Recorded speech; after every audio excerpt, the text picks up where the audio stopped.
เจ้าหน้าที่ตำรวจเอกวาดอร์จับกลุ่มคนไทย3 คนพยายามลักลอบนำเอาอีกัวนาทะเลที่ว่าเป็นสัตว์ห่วงห้ามขั้นสุดของเอกวาดอร์ออกนอกประเทศเพื่อนำไปขายต่อในทวีปเอเชียแต่ว่าถูกเจ้าหน้าที่ตำรวจสกัดจับไว้ได้ในระหว่างการเดินทาง Time to share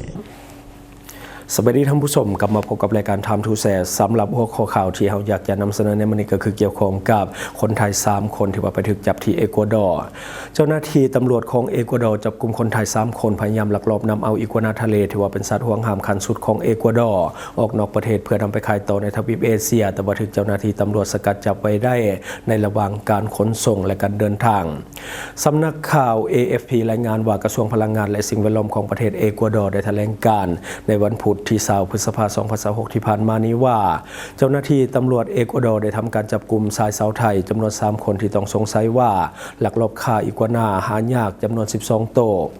ทั้งนี้อีกัวนาทะเลกาลาปากอสเป็นสัตว์พื้นเมืองของหมู่เกาะกาลาปากอสของประเทศเอกวาดอร์มีอีกัวนา1 ตัวได้เสียชีวิตในระหว่างการตรวจสอบอยู่ที่สนามบินโจควินเดโอมิโดในเมืองกัวยาคิววันอังคารวันที่19 พฤษภาคม 2026 ที่ผ่านมากระทรวงพลังงานและสิ่งแวดล้อมได้ระบุในแถลงการว่าส่วนอีกัวนาตัวหนึ่งแม้นมีอาการเจ็บป่วยเนื่องจากว่าถูกขนส่งโดยมัดขาควายดันหลังไว้ทางด้านเจ้าหน้าที่ตำรวจกล่าวว่าม้าดมกลิ่นได้กวดพบอีกัวนาถูกบรรจุสุกเสียงไว้ในกระเป๋าเดินทางที่กำลังมุ่งหน้าไปยังภาคพื้นเอเชียตะวันออกเฉียงใต้ในเวลานี้ศาลได้มีคำสั่งให้ควบคุมตัวชายชาวไทย3 คนไว้ก่อนเพื่อรอท่าการพิจารณาคดีในข้อหาเรื่องของการฆ่าสัตว์ป่าซึ่งมีโทษจำคุกสูงสุดทั้ง3 ปีในประเทศเอกวาดอร์ในขณะนี้เจ้าหน้าที่ตำรวจกำลังเล็งสืบสวนเส้นทางที่อาจจะถูกนำใช้ในการลักลอบขนส่งสัตว์ป่าจากหมู่เกาะกาลาปากอสรวมทั้งวิธีการที่ผู้ต้องสงสัย3 คนสามารถหลบหลีกการตรวจสอบที่เข้มงวดของสนามบินในหมู่เกาะกาลาปากอสนำอีกคืออีกัวนาทะเลกาลาปากอสก็คือในประเทศเอกวาดอร์เป็นสัตว์ป่าสงวนและก็ห่วงห้ามขั้นเด็ดขาดตามกฎหมายถือว่าเป็นหนึ่งในสัตว์ที่มีการคุ้มครองอย่างเข้มงวดที่สุดในโลกนี่คือรายละเอียดเกี่ยวกับสถานะของมันและก็เหตุผลที่ว่ากลุ่มลักลอบล่าพวกมันออกไปนอกประเทศตัวที่1ก็คืออีกัวนาทะเลเป็นสัตว์ห่วงห้ามในระดับสูงสุดด้วยเหตุผลดังต่อไปนี้เป็นสัตว์ประจำถิ่นในโลกก็คือ1 เดียวในโลกพวกมันอาศัยอยู่เฉพาะแต่ในหมู่เกาะกาลาปากอสของเอกวาดอร์เท่านั้นบ่มีอยู่ในธรรมชาติของบ่อนอื่นในโลกและต่อมาก็คือความเป็นเอกลักษณ์ของมันเป็นอีกัวนาชนิดเดียวในโลกที่สามารถดำน้ำทะเลเพื่อหากินพืชอยู่ใต้น้ำทะเลได้ต่อมาก็เรื่องของกฎหมายคุ้มครองมันถูกจัดอยู่ในบัญชีสัตว์ที่ว่าเสี่ยงต่อการสูญพันธุ์ขององค์การ IUCN และก็อยู่ในบัญชีหนึ่งของสนธิสัญญาไซเตสก็คือห้ามการค้าขายระหว่างประเทศโดยเด็ดขาดเว้นเสียแต่เพื่อการวิจัยทางด้านวิทยาศาสตร์การนำเอาพวกมันออกจากเกาะโดยที่ว่าบ่ได้รับอนุญาตถือว่าเป็นความผิดทางด้านอาญาหายแห้งในเอกวาดอร์อันนี้เฮาก็จะมาเบิ่งต่อเรื่องของเหตุผลว่าเป็นอย่างคนไทย3 คนนั่นเขาจึงอยากจะลักเอาอีกัวนาออกจากประเทศแล้วก็กลับมาที่เอเชียของเฮาเพื่อยังเดี๋ยวไปเบิ่งนำกันก็คือกลุ่มลักลอบค้าสัตว์ป่าที่เอาอีกัวนาทะเลเหล่านี้มุ่งหน้าเข้าสู่ตลาดเอเชียรวมทั้งประเทศไทยประเทศญี่ปุ่นและประเทศจีนแม้นย้อนเหตุผลหลักๆดังต่อไปนี้ปัจจัยที่1ก็คือนำไปขายในตลาดสัตว์เลี้ยงแปลกก็คือพวกสัตว์แปลกประหลาดพวก exotic pest นี่คือเหตุผลหลักๆที่สุดในกลุ่มของผู้ฆ่าสัตว์ป่าและก็ผู้นิยมเลี้ยงสัตว์แปลกหรือว่าสัตว์เลื้อยคลานที่ว่ามีสถานะแสดงถึงความหังมีและก็อีกัวนาทะเลหรือว่าอีกัวนา กาลาปากอสถือว่าเป็นที่สุดของความหายากย้อนว่ามันมีกฎหมายและก็เอาออกยากหลายมันจึงกลายเป็นสัญลักษณ์ของการแสดงความร่ำรวยและก็บารมีในกลุ่มของนักสะสมต่างๆและปัจจัยที่2ก็คือราคาในตลาดมืดสูงมหาศาลก็คือย้อนความหายากระดับโลกราคาซื้อขายในตลาดมืดของอีกัวนาทะเลกาลาปากอสอาจจะสูงถึงหลายหมื่น$สหรัฐต่อโตหรือว่าหลาย100 ล้านกีบต่อโตเมื่อมีกำไรสูงขบวนการค้าสัตว์ป่าข้ามชาติจึงยอมที่จะเสี่ยงติดคุกนั่นเองและปัจจัยที่3ก็คือนำไปเพาะพันธุ์เพื่อขายต่อก็คือนักเลี้ยงบางกลุ่มพยายามที่จะซื้อตัวที่มันยังมีชีวิตเพื่อเอาไปทดลองเพาะพันธุ์ในฟาร์มปิดหวังจะผลิตลูกของมันเพื่อออกขายในตลาดให้มีราคาแพงโดยบ่ต้องมาลักที่เอกวาดอร์อีกต่อไป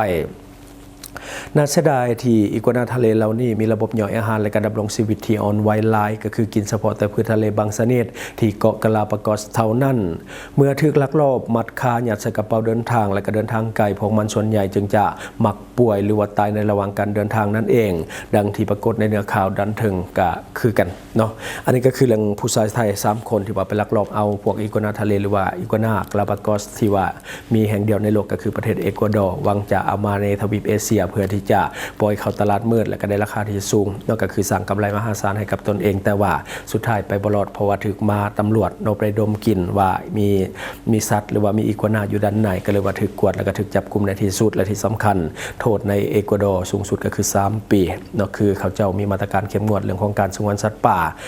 อันนี้ก็ผ่านไปสำหรับเรื่องของอีกัวนาบัดนี้มาเบิ่งอีกข่าวที่เกิดขึ้นในเมื่อวานนี้แล้วก็ได้นำเสนอไปแล้วแต่ว่ามื้อนี้จะเอาภาพบรรยากาศเรื่องของการส่งสแกมเมอร์ชาวไทยจำนวน307 คนให้กับทางการไทยเพื่อนำไปลงโทษที่ประเทศไทยเดี๋ยวไปเบิ่งภาพบรรยากาศนำกัน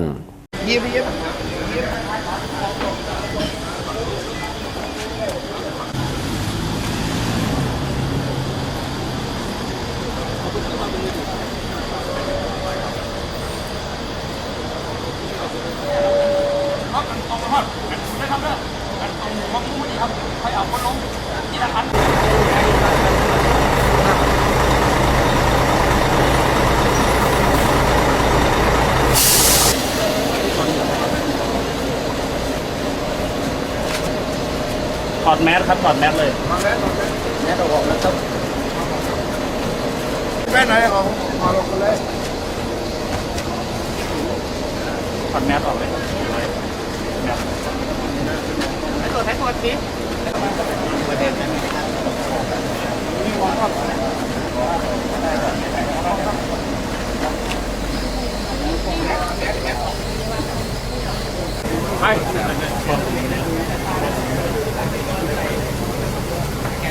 แว่นตาถอดเลยครับแว่นตาถอดเลยครับแว่นตาถอดเลยครับ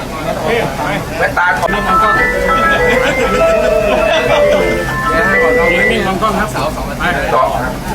ถอดแมสนะครับถอดแมสออกนะครับถอดแมสถอดแว่นตาออกนะครับจะให้มามองกล้องได้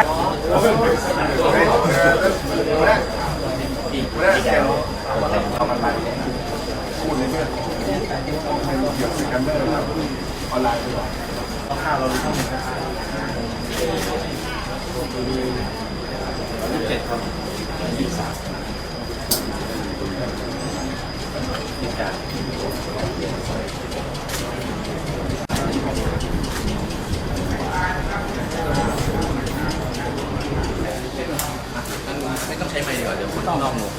บุญอนันต์ครับคนไหนวรายุทธธิบาโกษาราษฎร มาจัดการประชาสัมพันธ์ให้อ๋อมีอยู่แล้ว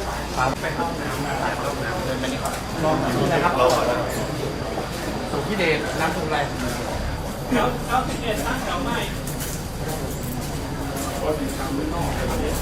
เป็นไปไงนะ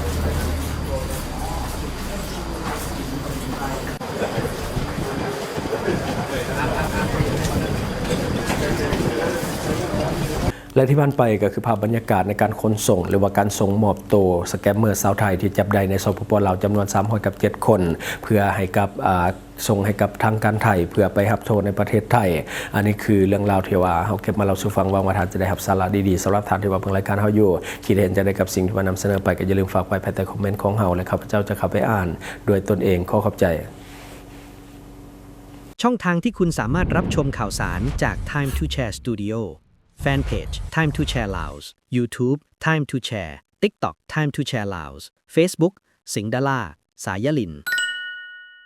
อยู่เมืองลาวใช้แต่เงินกีบลาวและส่งเสริมผลิตภัณฑ์ภายในเพื่อลดพรการนำเข้าสินค้าและแก้ปัญหาเงินตา Subscribe for more video.